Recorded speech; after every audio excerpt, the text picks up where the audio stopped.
The main road to poverty has many different avenues one can take in order to reach its destination, only to find out that the light at the end of the tunnel is never as bright as we intended for it to be. While some are born below the poverty level, some find their ways into becoming poverty stricken, while others have poverty thrusted upon them. Each and every individual may come from different sides of the track, so to speak, but in actuality, they all find themselves riding the same train down the middle of the exact same track.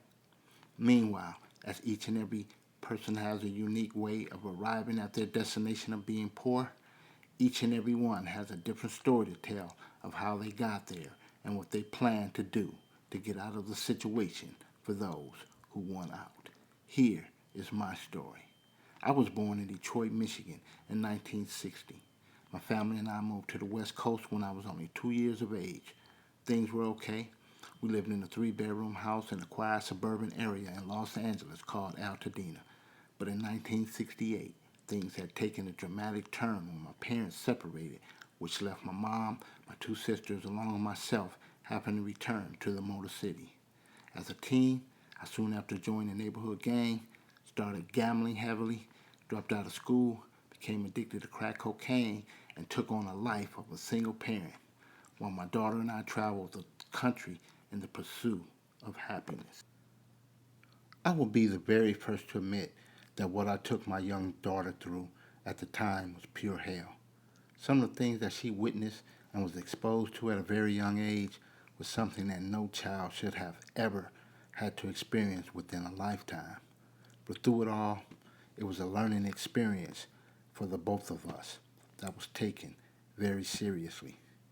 I once threw my life away.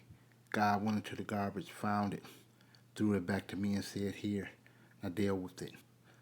I always wanted to move to Hollywood, become well known within the entertainment industry, have lots of money, a couple of big houses, and drive fancy cars.